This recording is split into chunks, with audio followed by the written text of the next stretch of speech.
أيها المستمعون الكرام، بعد ذلك الآن أود أن أقدم إليكم خطيبا بليغا يلقي أمامكم خطبة عربية وجيزة حول الموضوع حياة النبي صلى الله عليه وسلم. أعني اسم الأخ محمد عامر المتدرس في الصف الثاني من العربية في هذه الجامعة، فألتمس منه أن يتقدم ويخطب خطبة بليغة. السلام عليكم ورحمة الله وبركاته. الحمد لله وكفى، وسلام على عباده الذين اصطفى. أما بعد، فقد قال الله تبارك وتعالى في القرآن المجيد والفرقان الحميد: فقد لبثت فيكم عمرا من قبله أفلا تعقلون. وقال النبي صلى الله عليه وسلم: أنا النبي لا كذب، وأنا ابن عبد المطلب.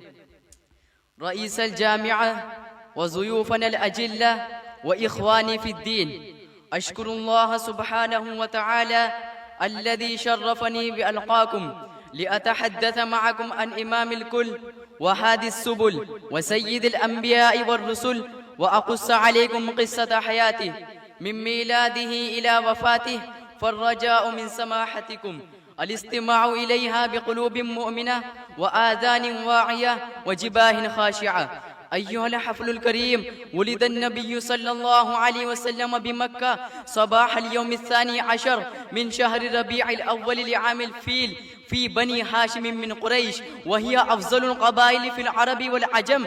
توفي أبوه عبد الله وكان جنينا في بطن أمه، فنشأ يتيما بحصانة والدته آمنة بنت وهب التي توفيت وهو في 6 من عمره، فترعرع في كفالة جده عبد المطلب. ولما مات بعد 2 كفله عمه أبو طالب، وأدبه الله أحسن تعذيب، فشب على سجاحة الخلق ورجاحة العقل وكرامة الأخلاق وكمال الصدق ووفرة الأمانة وجلال العفة وجمال الحياة وشدة العدمة وتمام الوقار. تعاطى فيهم التجارة وعاملهم في أمور الحياة ليل نهار، ولبث فيهم طوال السنين، لكن بكل نزاهة وقداسة، فلم يمسه شيء من الجاهلية حتى دعه الصادق والأمين.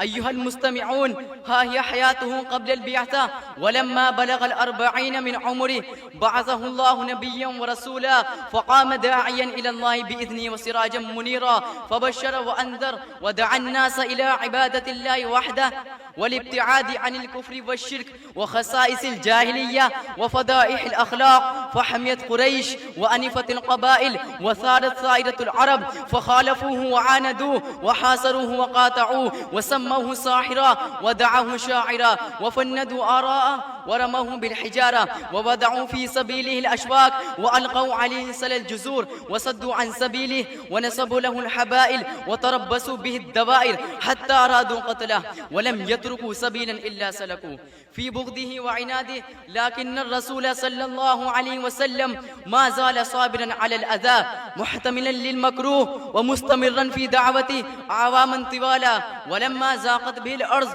واشتد منهم الإيذاء يوما فيوما، أمر أصحابه بالهجرة أولا إلى الحبشة وثانيا إلى المدينة المنورة، ثم غادر وطنه العزيز وتوصل إلى يثرب مع أبي بكر.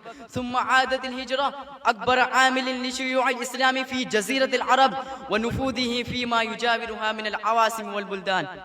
أيها الإخوة الأعزاء، ولكن مع ذلك لم يطمئن به الكفار ولم يمتنعوا عن خبثهم وشرورهم، بل وإنما تعاقبوه وتصدوا لدينه وأغاروا عليه مرارا وتكرارا، حتى شبت الحروب بين الحق والباطل وثارت المعارك الدامية بين الصحابة والمشركين في كل من بدر وأحد وخيبر والخندق والحديبية والبلد الأمين، إلى أن خارت قواهم ونهارت جموعهم ونصر الله المؤمنين ورزقهم الانتصار الرائع والفتح المبين.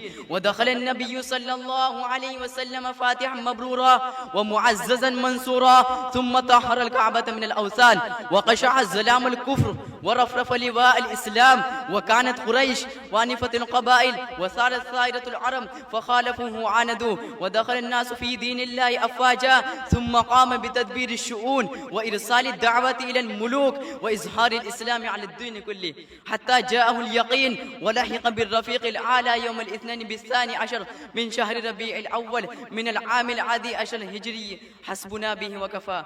والسلام عليكم ورحمة الله وبركاته.